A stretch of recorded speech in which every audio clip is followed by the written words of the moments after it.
beloved Boss Mike Cervera.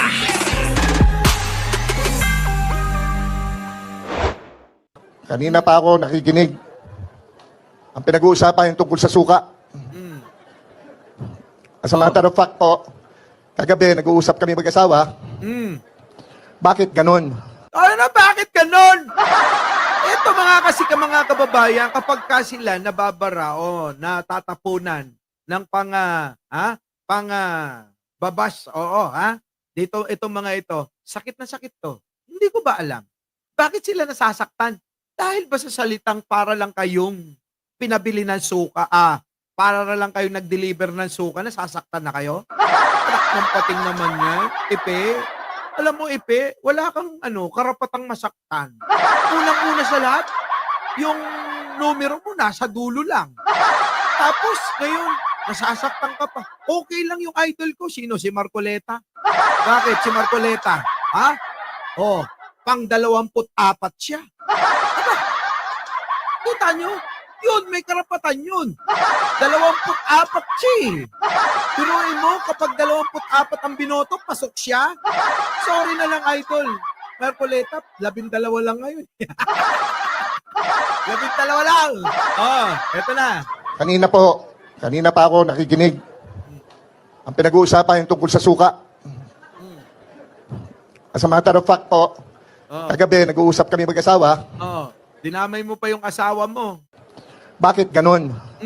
Bakit ganun silang kabastos? Oy! Bastos na daw yun! Kita nyo mga kababayan kung paano maging pabiktim tong mga to? Para tinawag lang silang parang nag-deliver na suka, bastos na yon. Ang kapal naman talaga naman. Bastos na tawag doon. Oh, kininayo. Kung ano-ano sinasabi nyo kay Pangulo. Di po ba? Tapos sasabihin nyo, bastos si Pangulo dahil tinawag kayong parang nag-deliver na suka. Masyado naman yata kayong sensitibo. Bakit naman kasi tinawag na mukhang nag-deliver na suka to? Nakakala nyo, artista yan. Ay! Tara, pagbigyan na natin. Nun, bakit ganun silang kabastos? Oh. Sabi ko, kaya nga ang sinamahan kong slate, yung walang bastos. Oh. Yung walang bastos. Kita nyo, wala daw bastos sa kanila. Ay! Gustaw! Grabe mga! Wala daw bastos sa kanila mga kababayan mismo. Yung idol nila pinoprotektahan at mahal na mahal daw nila. At sasamahan daw nila hanggang impyerno pa. Kita nyo naman ang bunganga. Sino? Si Digong.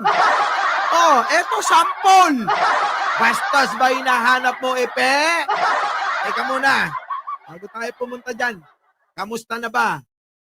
Kamusta na ba si Chris Aquino? Balita ko, iniwan mo daw siya noong nabuntis mo. Sabi lang sa balita, yung sa akin kasi, sabi-sabihan sa mga balita, usapang showbiz, usapang mga dyaryo na ginawang supot ng tinapa. Kikita nyo doon, mukha ni Ipe, mukha ni Diyos, mukha ni Chris Aquino. Tapos nagrarant si Chris Aquino, mga kababayan, wala ka raw sustento. Buti pa ako, mga kababayan, kahit 6 ang panganay ko, lahat sustentado. Dapat ganon, magpakalalaki ka. Okay na naman. Diba, mga kababayan? Nag-iiyakan sila eh. Sige na. Yung walang bastos. Ako mo kami, utang yun. Maski tulog ako, kusingin mo ako. Ayan kita nyo naman ang mukha niyan. Sabi wala daw bastos, pero yan ang hinahangaan. Sabi walang bastos, pero yan ang sinasamahan. Sabi walang bastos, hindi bastos, pero itong tao, mga kababayan, ang pinoprotektahan. Kita nyo? Kung gaano ka-ipokrito itong mga grupo ng padapa. Grupo ng pinabili ng suka. Tuloy! Ipakita natin ang kabastusan Ni Digunyo. Akala ninyo kayo lang matapang. Lul. Bakyo. Kita nyo, di ba bastos? Tanong ko sa inyo, mga kababayan ko, nakita nyo ba si Pangulo na nagsalita ng, ganon?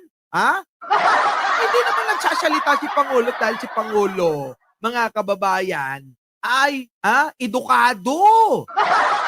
Opo, tignan nyo naman to kung gaano kabastos to.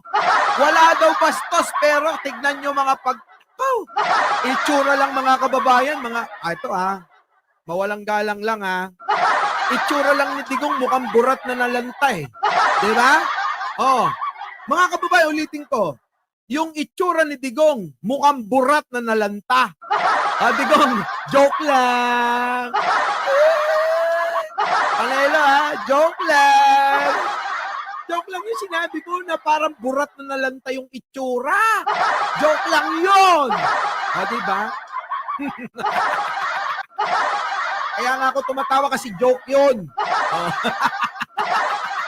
Ay! Talay! Isingin mo ako sa bahay. Akala ninyo kayo lang matapang. Ay, bakit matapang ka ba? Sige nga, pakita mo nga. Lul. Bakyo. Bastos! Idol ni Ipi yan. Sabi ni Ipi, walang bastos sa sinamahan ko. Pero yung aming anito, yan, anito nila yan eh. Di ba? Yun ang numerong bastos. Kita nyo mga kababayan kung gaano ka-ipokrito, ano? Bastos magsalita. Pero nung ka ako nagpakita ng... O na napapahawak ako basta maganda. Sabi na sirado na. Ako nga kahit pangit, nagpapahawak ako eh. Hawak lang naman eh. Di ba? Hawak lang. Digong, ako kahit pangit, pwedeng humawak sa akin. Tanda mo yan. Oo. Maliit lang na laman yung pinagkakait mo pa. Akala mo naman eh, kalakihan yan. Yung akin mga kababayan, naku, pinkish pa. Oo, mga kababayan eh. Yung aking alaga, Doggy! Pwedeng hawak kay Doggy Pero kay Digong, kita nyo naman Sino tumating? Kadating? Si Pope. Gusto ko tawagan. Pope, putang ina ka, umuwi ka na.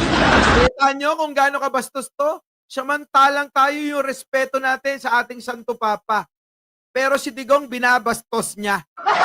Nasaan ang hustisya? Kung sasabihin ni Ipe, walang bastos sa sinamahan niya.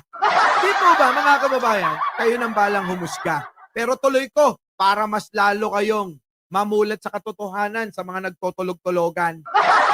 Happy Lola, thank you naman. Tuloy. Huwag ka na magbisita dito na. Putang ina. Putang ina ko. Putang ina kayo. Putang ina mo. Putang ina mo. Putang ina ka. Putang ina kayo. Putang ina nila. Putang ina mo. Putang ina mo. Putang ina. Putang ina ninyo. Hindi bastos para kay Ipi yan, mga kababayan. Hindi po bastos para kay Ipi yan. Ngayon, ang tanong ko sa inyo, ano yung bastos sa sinasabi ni Pangulo noong nagkaroon ng proclamation rally sa Lawag? Meron ba? Pambabastos na ba sa inyo?